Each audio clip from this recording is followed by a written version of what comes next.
자, 우리 이어서 갑신정변 이후에 일어난 우리 근대국가 수립을 위한 노력들 계속 이어서 보겠습니다. 근대국가 수립을 위한 노력들.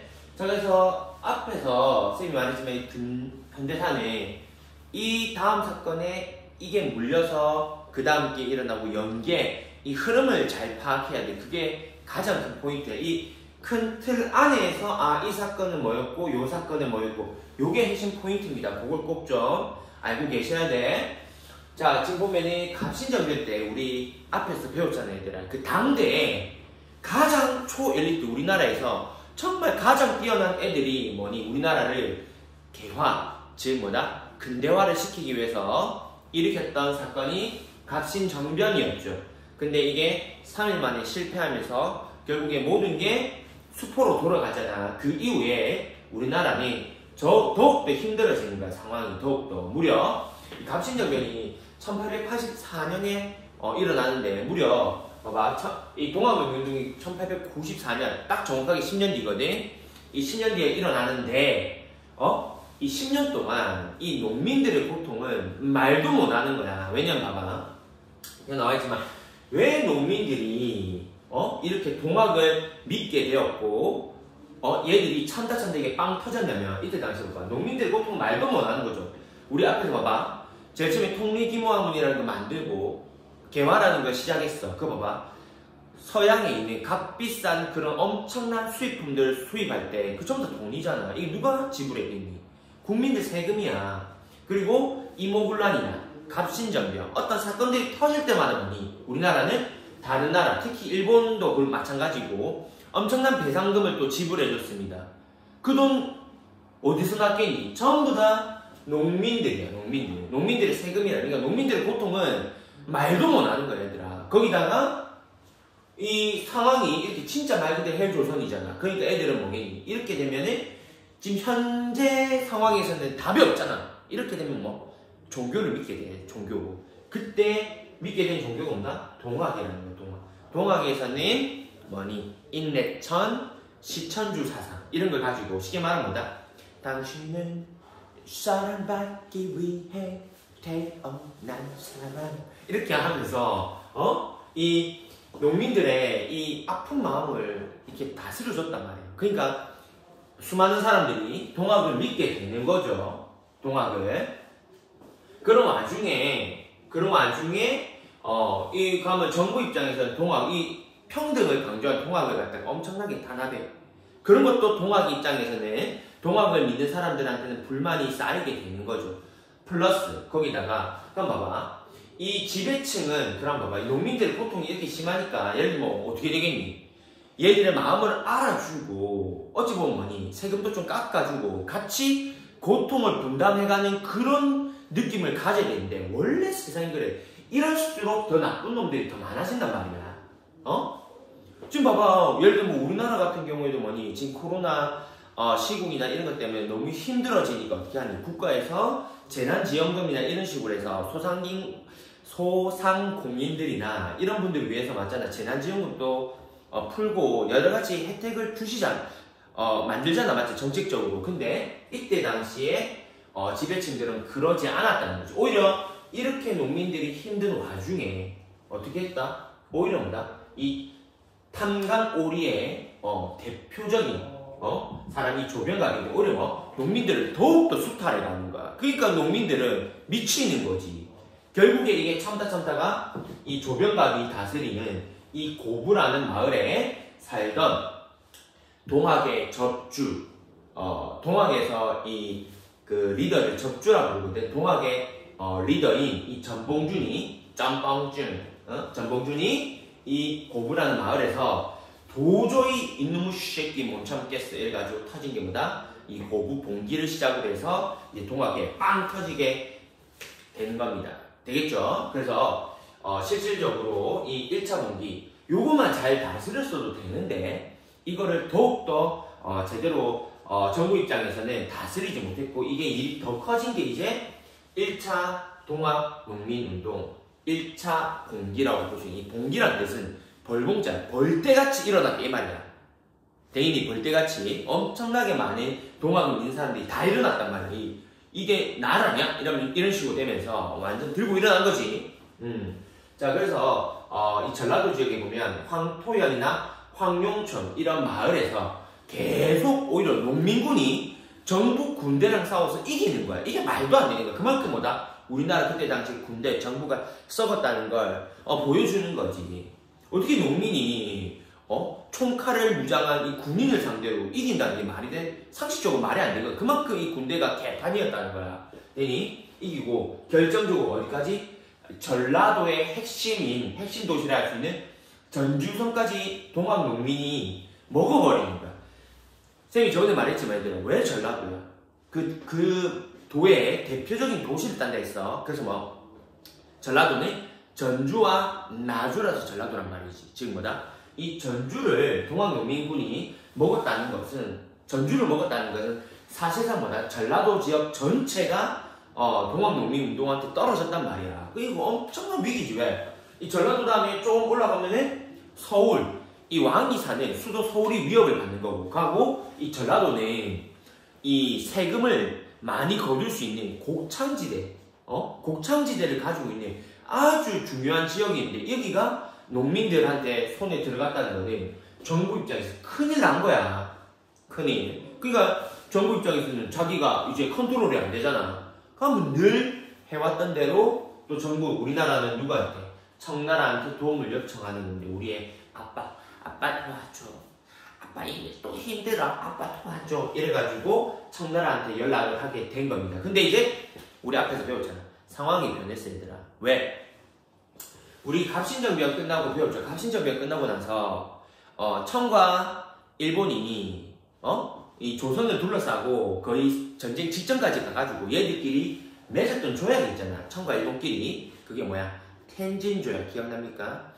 텐진 조약에 의해서 청나라도 그렇고 일본 군대도 그렇고 전부 다 군대를 철수시켰단 말이야. 근데 대신 조건이 뭐였어? 만약에 둘 중에서 하나라도 너네가 오면 나도 또다시 복귀할 거야. 이게 텐진 조약이었다는 거지.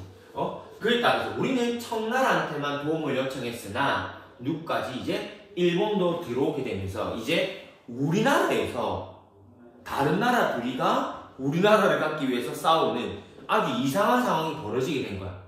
그러니까 우리나라 입장에서 뭐니? 이 정부도 아차 싶었던 거지. 우리가 이 정부 입장에서는 농민만 혼내기를 바랬는데 이게 뭐니? 우리 땅에서 전쟁이 일어날 판이니까 이건 막아야 될 거 아니야. 그러니까 어떻게 얘기니? 급히 조선 정부는 이 전봉준을 만나러 전주까지 내려가게 된 거야.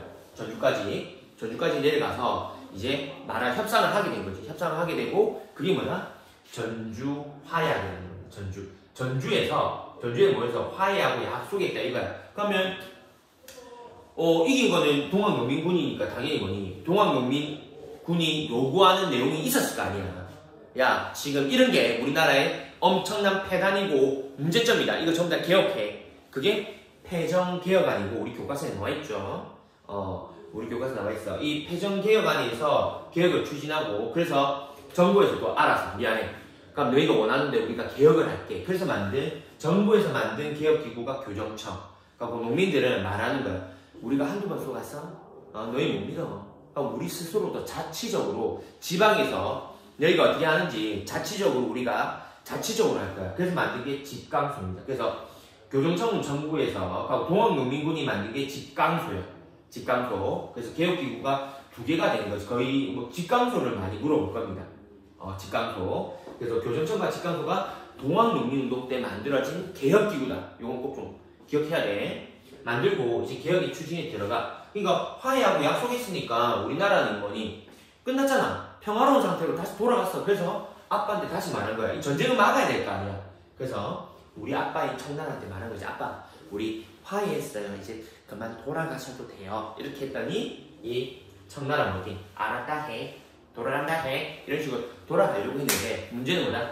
일본입니다. 일본은 이미 전쟁 준비를 갑신정변 이후에 거의 10년 그 앞에서부터 차곡차곡 해나와서 이제는 완전히 뭐다? 이 태권도나 이 여러 가지 무술을 완비해서 우리나라를 아예 식민지 잡아먹을 생각을 하고 온 거야. 근데 봐봐. 이 엄청난 군대를 이끌고 우리나라까지 왔어. 그 비용만 해도 장난이 아닌데 이건 뭐니? 왔다가 그냥 돌아간다는 건 뭐니? 아무런 이득이 없잖아. 이거는 있을 수 없는 일이야. 그러니까 일본은 자기들이 조선이 너무 낡았다.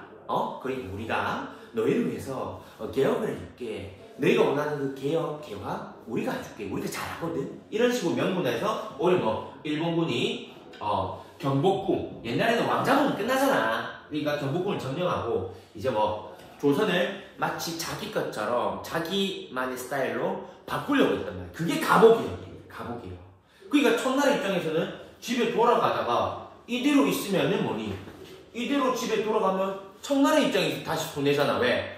청나라도 우리나라에 엄청나게 돈을 많이 쓴 국가야. 투자를 많이 했단 말이야. 왜? 여전히 봐봐. 임원군란 막을 때도, 갑신정변 막을 때도, 심지어 뭐니? 동학농민운동. 이때도 또 군대를 파견해서 무려 3번이나 군대를 파견했단 말이야. 우리나라를 자기 안에 컨트롤하기 위해서 엄청나게 돈을 많이 투자를 부었는데 순식간에 뭐니? 인생은 한 방이라고. 일본한테 뺏길 판이잖아. 그거는 있을 수 없잖아. 그러니까 얘네들이 뭐 있겠니? 얘네들이 이 조선을 서로 가지기 위해서 진짜 맞짱을 1대1 영혼의 맞다이를 깎단 말이야. 그게 뭐다? 청일 전쟁이 되는 겁니다. 청일 전쟁. 그래서 이 비극이지, 비극. 맞잖아. 제발 어떤 여자분들이 선생님을 갖기 위해서 이렇게 해주면 참 좋겠지만 이러면 쓸데없는 소리 하지 말고 이 엄청 비극이죠. 그래서 쌤이 하고 싶은 말은 이상하게 그런 생각이 외로운가 봐. 쌤 죄송합니다. 외로운가 봐. 그래서 동학농민운동이 일어나는 이게 포인트야 얘들아. 그건 잊어. 동학농민운동이 일어났을 때는 뭐가 동시에 일어났다. 동시에 동학농민운동도 일어났지만 모두 이해는 쌤이 아까 말했지만 가보개혁도 일어났고 그리고 동시에 모두 일어났다. 요 청일전쟁까지 해서 이 3가지가 동시에 일어났다는 걸 여러분들은 반드시 알고 계셔야 됩니다. 요게 한 세트야. 동학농민운동이 일어난 이 1894년에는 모두 가보개혁도 이 1894년이 가보년이야. 그러니까 가보년에 일어난 기억에서 가보개혁이거든. 그래서 가보개혁하고 청일전쟁까지 해서 이게 3가지가 동시에 일어났다는 거 반드시 기억하셔야 되겠습니다. 되겠죠? 원래는 봐봐. 전주화양 맺어가지고 농민분들도 해산을 했단 말이에요. 근데 봐봐. 상황이 이상해졌죠? 우리나라에서 외국 세력이야. 외세란 말은 외국 세력이 둘이 청나라 일본이 우리나라를 나는 허락도 안 했어. 지 맘대로 저거 둘이가 우리나라를 갖기 위해서 전쟁까지 벌이잖아. 그러니까 이 우리 순수한 이 동학농민운동 이 동학농민군은 다시 모이는 겁니다. 다시 시즌2야 이제. 시즌2. 왜? 이제는 우리나라를 가지려고 하는 특히 누구? 나중에 청일전쟁에 일본이 이기거든. 거의 승기를 거의 잡아나가기 때문에 일본을 몰아내자. 이 나쁜 일본 놈을 지금 우리나라 정부 조선이 힘이 없으니까 우리가 마치 뭐 이때도 조선 정부 상대로도 동학농민군이 이겼잖아. 그러니까 우리가 저 일본 놈들을 상대해서 몰아내주자. 이런 식으로 해서 다시 일어나게 되고 시즌2지. 2차 동학농민운동 시즌2. 그래서 공주 우금치 정도 요 사이에 공주라는 도시가 있어. 이 공주 우금치 지역에서 일본군이랑 동학농민운동군이 싸우지만 여기서는 패배를 하게 되면서 아쉽게도 결론적으로 말하면은 동학농민운동은 실패를 하게 되는 거죠. 실패를. 그래서 반쪽짜리 성공인 거지. 왜? 1차 때 잠시 성공했지만 결국에 봐봐 얘들아. 이러면 이 조선 정부 입장에서는 맺어서는 안 되는 그런 계약을 계속 맺으니까 맞잖아. 우리 문제는 우리 스스로 해결했어야 되는데 남의 손을 계속 빌리니까 뭐니? 인생이 계속 꼬여가는 거잖아. 결국에 뭐다? 우리나라는 더 힘들어지게 되는 거지. 됩니까? 그래서 동학농민운동은 아쉽게도 정말 실패로 끝이 나게 되는 거죠. 진짜 우리끼리 이렇게가 잘 됐으면 진짜 좋은 모델이 나올 수 있었는데, 그러니까 그 의미를 봅시다. 의미. 그래서 이 동학농민운동을 비록 실패했지만 그 의미를 찾아본다면, 평가를 해본다면 반봉건 반외세운동이었다는 거지. 반봉건 반외세운동. 왜? 반봉건 왜? 낡은 것을 개혁하려고 했단 말이야. 쌤이 우리 교과서에 소개해줬어. 앞에서 그 소반 친구들은 여기 보면은 뭐다? 탐관오리 반봉건이거나 봉건의 반대가 쌤이 뭐랬어? 봉건의 반대가 근대죠. 근대. 쌤이 근대라는 개념에 대해서 저번에 한번 설명해줬어. 근대라는 개념이 뭐야? 정치적으로 민주주의, 경제적으로 자본주의, 사회적으로는 신분제가 없는 사회로 갈 때 근대잖아. 이 근대국가, 근대로 가는 노력을 기울였단 말이야. 1차 공기 때는. 신분제, 노비문서를 불태워주세요. 과부의 재가를 허용해주세요. 탐관오리 처벌하시고, 진짜 이 우리나라의 낡은 것들을 개혁하려는 그런 움직임이 나왔다는 거야. 그래서 1차 공기 때는 반봉건적인 성격이 강하고, 자, 2차 때 보면 뭐니? 우리나라를 집어삼키려고 하는, 특히 뭐, 일본을 몰아내려고 하는 외세에 반대하는, 외국 세력에 반대하는 움직임이 나왔죠. 그래서 일어난 거잖아. 그래서 의미가 깊지. 반봉건, 반외세 운동이었고, 결론적으로는 아쉽지만, 선생님 말했지만, 이게 실패했다고 했잖아. 비록 실패했지만, 이 동학농민운동에서 나왔던 그런 신분제 폐지나 그런 거 있죠. 그런 모습들이 전부 다 어디에? 이 다음에 있을 이 가보개혁에 전부 다 투영돼서 실제로 이루어집니다. 그래서 가보개혁 때 실제로 신분제가 폐지되고 그런 모습이 나오거든. 그래서 그런 것들을 좀 알고 있으면 좋겠습니다. 그래서 첫 번째, 근대국가를 수립하기 위한 우리나라의 노력, 동학농민운동 너무 중요합니다. 특히 요 과정,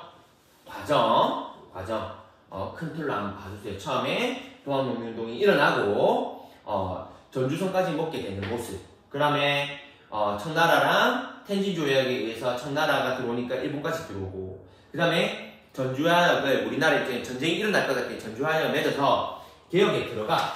개혁이 맞지? 개혁을 실시하기 위해서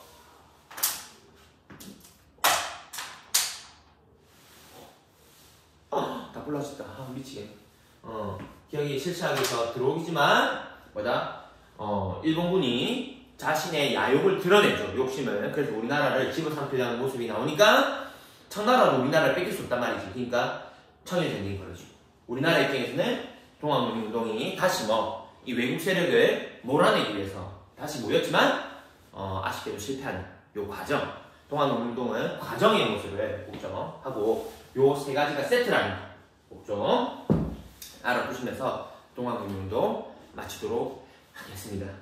여러분 수고 많으셨어요.